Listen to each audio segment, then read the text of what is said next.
If you've been following me on this channel for a while, first, thank you for doing so. But if you've been following this channel a while, you know that I have covered extensively Bill O'Brien and the Houston Texans.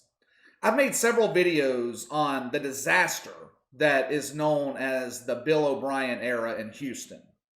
How the terrible decisions that he's made have set this franchise back years, not 1 year, multiple years.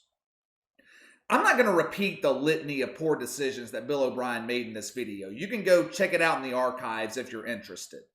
The purpose of today's video is to make the case, give a reason as to why the most popular player in the history of the Houston Texans franchise needs to demand a trade, and why it needs to happen before the trade deadline on November 3rd, a mere 3 or 4 days away.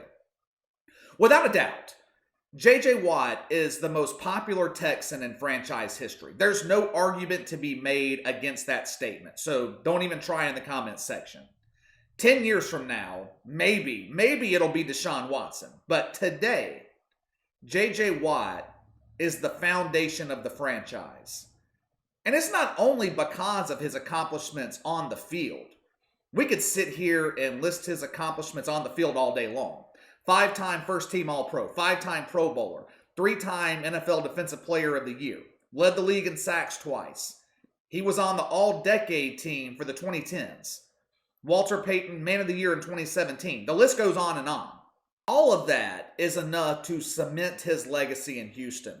But his accomplishments off the field is what gives him legendary status in the city of Houston. That's what will give him the statue outside the stadium once he retires. J.J. Watt has done more for the people in the city of Houston than any other player in Texans history. I can't remember the name of the hurricane a couple of years ago that completely wiped the city out, but J.J. Watt led the way in helping them recover. He does more charity work for children and people that are sick than any other player on the roster.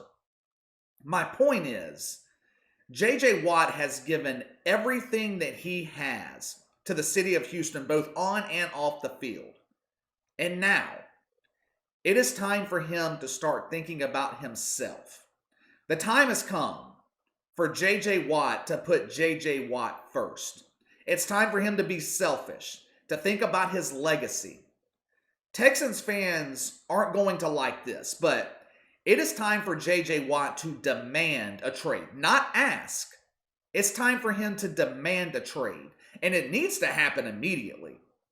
It's not going to be easy for him. It's not like I know J.J. Watt personally. I don't. But you can tell by his actions that he loves the people in the city of Houston. It's become home for him. Legendary players like J.J. Watt, there's this longing to finish your career where it started. That's why it was so difficult for Tom Brady to leave New England. That's why Drew Brees has never left New Orleans. Look, I love the city of New Orleans. It's close to home, great party town, great food, great people. The atmosphere on game days in New Orleans is unlike anywhere else in the country. You can never have a bad time when you're in New Orleans. But let's be real here. New Orleans isn't the best place in the country to live. It's hot, humid. A lot of places in the city are nasty, to be honest with you. Smells at times. Now, there are some really nice parts of New Orleans, but for the most part, New Orleans is not exactly an ideal place to raise your children. Yet Drew Brees has never left. I imagine it's crossed his mind at one point or another, especially when the whole Bountygate scandal was going down, or when the Saints were god-awful defensively 3 or 4 straight years. Those 3 years from 2014 to 2016 where Drew Brees was breaking records, but because the Saints were so piss-poor defensively, they couldn't win games. 3 straight years of 7-9. It was miserable. And Drew Brees was in his late 30s at the time, so you know it crossed his mind that maybe he could leave New Orleans, chase one more Super Bowl elsewhere before his career was over. But he stayed. Why? Because Drew Brees is loyal to the city of New Orleans. Because the city embraced him. It gave him a second chance when no other team in the NFL was willing to roll the dice on him after that injury he went through in San Diego damn near ended his career. No other team in the NFL was willing to give him a shot except the Saints. J.J. Watt has that same sense of loyalty to the city of Houston. He became a man in Houston. The city loves him. He grew up there. They embraced him.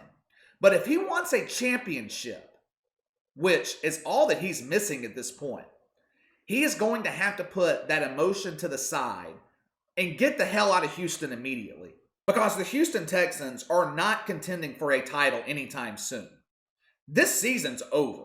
At 1-6, with the Titans pretty much running away with the division and teams like the Colts and the Cleveland Browns contending for wild card spots, there is no way the Texans are making the playoffs. Their last 9 games are merely a formality at this point. But because of Bill O'Brien's terrible decisions, the Texans are screwed for the next couple of years. They're already projected to be over the salary cap next season. And Deshaun Watson's contract hasn't even went into effect yet. They're not projected to have much cap space in 2022 either. They don't have a first-round draft pick in the next 2 drafts. They can be the worst team in the NFL this season, and they wouldn't get the number 1 pick in the draft. Why? Because Bill O'Brien gave the picks up to get Laramie Tunsil, and then he went out and overpaid him. It is a mess. It is a disaster right now in Houston. They don't have a head coach. They don't have a general manager. They don't have hope at this point. This team is years away from being a legitimate Super Bowl contender. And at 31 years old, time's running out for J.J. Watt. You don't see many 35, 36-year-old defensive ends in the NFL that are playing at a high level. It's not like quarterback, where guys like Tom Brady and Drew Brees are still playing at a high level in their 40s. Doesn't work that way for guys like J.J. Watt. They put their bodies through hell weekly making big hits. And that takes a toll over time, and it definitely takes a toll as you get into your 30s. J.J. Watt's got an extensive injury history. He's missed a lot of games. The point is, Father Time is ticking on J.J. Watt's career. He doesn't have time to waste. He doesn't have time to sit around Houston waiting on them to build a contender. By the time the Texans are ready for playoff contention, J.J. Watt's career could be over. He has got to get out of Houston, and he's got to do it now. Have you seen some of his press conferences this season? Normally, J.J. Watt is the happy-go-lucky, jovial, big guy in press conferences. He's always smiling, making jokes with the media.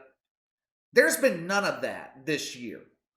You can see the frustration visibly on his face. He's not having a good time playing football right now. He made a comment the other day in a press conference that his goal is to win a championship for the city of Houston until the day he's not a Texan anymore. If that's not foreshadowing, I don't know what is. Look, a J.J. Watt trade wouldn't only be a good move for him, it'd be a good move for the Texans. This team needs draft picks. They got nothing in return for DeAndre Hopkins. That trade will go down as one of the worst in the history of the NFL. The Texans could get a second-round pick for J.J. Watt if they traded him before the trade deadline. And maybe they could find a team willing to give up a first-rounder for him. Though that's unlikely.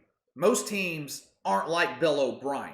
They aren't in the business of giving away high draft picks. J.J. Watt demanding a trade would actually take any negative heat off of the Texans. And now, if they had decided to trade him on their own volition, send him somewhere like the Jets or something like that, with all the bad moves that this franchise has made recently, the fan base in Houston would revolt. But if J.J. Watt gives them no choice, he makes the demand himself, it takes that responsibility out of the McNair family's hands. Bottom line is, this deal would be beneficial to both parties. It gives the Texans much needed draft picks to build towards their future, and it gives J.J. Watt the opportunity to end his career with a Super Bowl contending team. Now, is it going to happen? We don't know what's going on behind closed doors right now. Obviously, the Texans would get more in return for J.J. Watt if they waited until the offseason to trade him. But if he demands it now, and it goes public, what choice would the Texans have? I mean, this franchise already has a negative reputation. Holding one of the most popular players in the league hostage isn't going to do anything to remove that negative stain. We'll see what happens over the weekend, but J.J. Watt needs to end his career outside of Houston with a chance to win a Super Bowl. Like I said, it's the only piece missing to his Hall of Fame resume. That's all for today. Hit that like and subscribe button. Click the notification bell to receive all notifications from the channel. Leave me a comment in the section below. Should J.J. Watt demand to be traded before the trade deadline? And where do you think he could end up? And what do you think the Texans could get in return for him? Let me know your thoughts. You can follow me on Twitter at KC_BTL84. If you have any questions, a topic you'd like me to discuss, you can email me at BTLKC84@gmail.com. I'll see you guys next time.